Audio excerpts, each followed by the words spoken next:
ராஜாவினுடைய மகன் எப்படி இருப்பாங்க, எங்கள் மருத்துவரையா ஒரு ராஜா மாதிரி நாங்கள்லாம் பார்க்குறோம். அவர் மகன் ஒரு கண்ணுக்குட்டி, ராஜா வீட்டு கண்ணுக்குட்டி, ஓட விளையாடும், நம்ம பொறுத்துட்டு தான் இருக்கணும், எட்டி உதைக்கும், சீறி பாயும் அப்படி நினச்சிக்கிட்டு அதெல்லாம் பொறுத்துக்கிட்டு தான் இருக்கணும். எவ்வளோ பிரச்சனை இல்லை. நான் இன்னும் மனசு விட்டு சொல்கிறேன், மருத்துவரையா கிட்ட கடந்த 4 மாசமா நான் வாங்கிக்கிட்ட அவமானங்கள், திட்டு கொஞ்சம் நெஞ்சம் இல்லை. மருத்துவரையா மேலே கோவப்பட்டது. என்ன கோவம்னு சொன்னால், ஐயா அவசரப்படாதீங்க ஐயா, கொஞ்சம் பொறுங்க ஐயா, பார்க்கலாங்க, எல்லாம் சரியாக போயிடும்னா ரொம்ப கோவப்படுவார். என்ன அசிங்கமாக திட்டிக்கிட்டு இவ்வளோ அவமானப்படுத்திக்கிட்டு என்ன தனியாக போய் ஒரு இயக்கமாக 100 நாள் நடைப்பயணம், இன்னும் வெளியில் போய் தனியாக கட்சி நடத்திட்டு இருக்கிறாரு. நீ இதை போய் பேசிட்டு இருக்கிறீங்களே, போய் கூட்டிட்டு வாங்க மணி, இப்படி போய் கூட்டிட்டு வாங்க, அன்புமணி கூட்டிட்டு வந்து என் கூட சேர்ந்து பண்ண சொல்லுங்க. நடக்கலை. அப்புறம் நான் அவர்கிட்டயும் சொன்னேன், ஒரு நாள் மகாபலிபுரத்தில் மாநாடு, அந்த மாநாட்டு கூட அனுமதியே கிடைக்காது, நான் தான் சொல்லி அனுமதி வாங்கினேன். அதுக்கு முன்னாடி நடந்த புரட்சி தலைவி முதலமைச்சராக இருக்கலையே, மாநாடு ரத்து பண்ணிட்டாங்க, அனுமதி இல்லைன்னு. அப்புறம் போய் புரட்சி தலைவிட்டு அவங்ககிட்ட பேசி அப்புறம் அனுமதி கொடுத்தாங்க. இப்படி என்னுடைய செயல்பாடுங்கிறது அது அதிமுக, திமுக, காங்கிரஸ், கம்யூனிஸ்ட் எல்லா கட்சிகிட்டும் ஒரு இணக்கமாக இருப்பேன். பொதுவாக என் மனசு எப்படின்னா, சாதாரண ஒரு பள்ளிக்கூடத்து மாணவன் குழந்தை இருக்கிறாங்க, அல்லது மாற்றுத்திறனாளிகள், வயசில் மூத்தவங்க, எல்லாம் மனுஷங்க, எல்லார்கிட்டையும் ஒரு சக்தி இருக்குது, எல்லாரையும் மனுஷனாக மதிக்கணும் அப்படின்னு நான்லாம் இயல்பாக நினைக்கக்கூடிய ஆள். மனுஷனா மதிக்கணும். அதுக்கு தான் எனக்காக கூட இந்த அறிவா சங்கத்தில் ஒரு மனித நேயர்னு ஒரு விருது கூட கொடுத்தோம். என்ன சொல்கிறதுக்காக இல்லை, நான் அப்படி எல்லாத்தையும் மதிக்கன்னு நினைக்கிற ஆள்.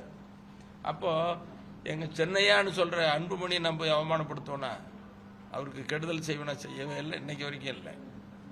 தாங்க முடியாத அளவுக்கு இன்னைக்கும் ரொம்ப கண்கலங்கிறார் மருத்துவர். அவர் கண்கலங்கினா எங்கள் எப்படி இருக்கு, அவர் கூட நாங்கள்லாம் பயணம் பண்ணவங்க.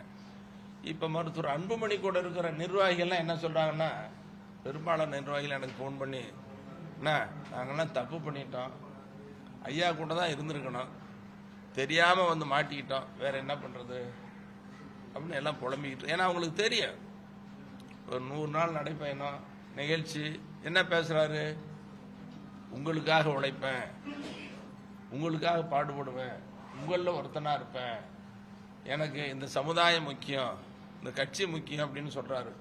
மகிழ்ச்சி தான் இல்லைன்னு சொல்லலை. இதெல்லாம் சொல்லத்தை விட எங்கள் அப்பா கூட இருந்து செயல்படணும்னா வேலையை முடிஞ்சு போச்சு, எல்லாம் ஓடி உழைப்பாங்க. அவர் கூட இருக்கிறவங்க, எங்கள் ஐயா கூட இருக்கிறவங்க, இன்னும் புதுசாக இளைஞர்கள்லாம் வந்தாங்கன்னா எப்படிப்பட்ட பலமான கட்சியாக இருக்கும். அப்போது கட்சியை பலவீனப்படுத்தலாமா, இது ஒன்று. பலவீனப்படுத்தினது மட்டும் இல்லாமல் பேச நினச்சி யாரை வேணாலும் எப்படி வேணாலும். இப்போ என்ன துரோகி, மருத்துவரையா கூட இருக்கிறவங்களும் துரோகி. இதை அங்கே ஒரு குழு வச்சிருக்கிறார், ஒரு அலுவலகத்தில் குழு வச்சு அதில் செய்தியெல்லாம் போடுறது.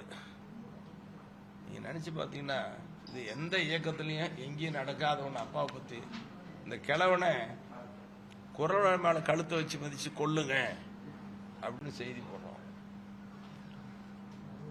அப்படி செய்தி போடுறவனை கூப்பிட்டு பாராட்டுறாரு, சால்வு போடுறாரு, பெரிய பொறுப்பு கொடுக்குறாரு. இன்னொரு ஆள் இந்த கிழவனை தலையினை வச்சு அமுக்கி கொல்லுங்க அப்படின்னு சொல்லி செய்தி போடுறான், அவனை கூப்பிட்டு பாராட்டுறாரு. எனக்கு காவி போட்டு